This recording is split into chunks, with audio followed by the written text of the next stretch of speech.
روجې په باره کې او د قرآن په باره کې دواړه باره کې راځي دا دواړه د سفارش کوي او الله به د دوی سفارش قبول کړي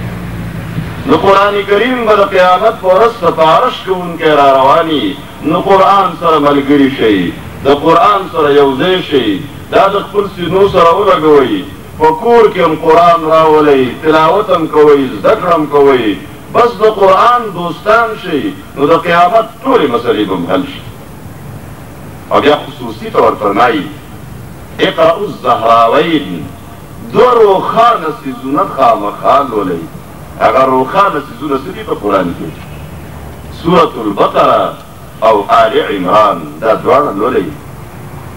د دې دواړو باره کې خصوصیت سره وفرمایل ځکه فرمایي دا دواړه به د قیامت په ورځ را رواني ته به وې چې دا د وریځو سایه ده د پاسه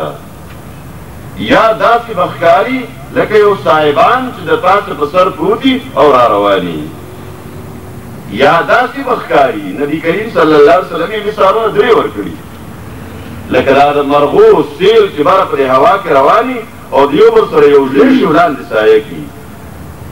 داسې به ښکاري لکه دا چې د مرغو دا ژوند او دا سیل را روان دی نو دا به په دې سړي د پاسه را رواني دا دواړه او څه دپاره تحاجان عن اصحابهما حجت به پیش کوي جګړه به کوي د دې خپلو ملګرو دپاره چا چې دا صورتونه دواړه لوستي دي زده کړي دي عمل یې پرې کړی دی نو اوس به ونه جګړه کوي هلته د جګړې مطلب د ده دپاره به حجت جوړېږي دلایل به اوس دا صورتونه وایي دی به نه وایي دی په قلاره ناست دی گویا د ده وکالت به کوي او بیا په آخره کې د سوره البقره په باره کې فرمایي اقرأوا البقره فإن أخذها بركة وتركها حسرة ولا يستطيعها البطلة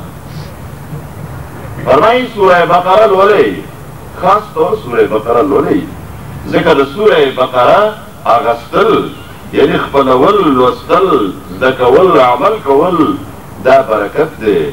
نو که برکت غواړئ په خپلو کورونو کې نو سوره بقره خامخا لولئ وترکها حسرة او د دې صورت پرېښودل افسوس دی د قیامت په ورځ افسوس دی حسرت به افسوس به ورته کاش لوستلی مې وې کاش عمل مې پرې کړی وی زده کړی مې وې او یو بله خبره د دنیا یو غټه فایده مونږ ته وښودله ولا يستطيعها البطله د جادوګر جادو په سوره بقره والا کور باندې نه چلیږي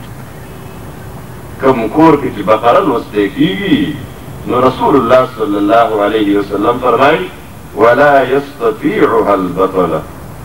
د جادوګرانو د جادو چې کوم طاقت دی دا په دې کور نه چلیږي جادو ګندګي ده او د ګندګي ده ګنده څیزونه راځي په کوم کچن کې چې زنانه صفایي نه کوي او ګنده پروت وي نو مچان ډېر شی ګرځي پکې همدا زنانه چې نن لږ ساعت کې شروع کړي او دا ټول ځای صفا کړي نو ته به ګورې چې هغه مچان چېرته لاړل ورک شي ځکه دا راغلي په ګندګۍ پسې وو ګنده څیزونه په ګندګۍ پسې دي ګندګي چې دې لرې کړه صفایي دې راوسته نو بیا ګندګي نشي راتلی نو جادو ګندګي ده دا چې په کوم کور کې قرآن لوستی کېږي سورة البقره لوستی کېږي نو جادو نشي راتلی دا د سوره البقره څه خاص فضایل بې شماره ده یو څو تاسو ته بیان شو سورة البقره مدني سورت دی په مدینه منوره کې نازل دی ځکه په دې کې اکثریت ټول قوانین او قواعد او اصول د ژوند بیان شوي بلکې ابواب البر په دې صورت کې راځي د نیکۍ بابونه ټول عبادات او د عباداتو چل قوانین د ژوند د عباداتو مسلې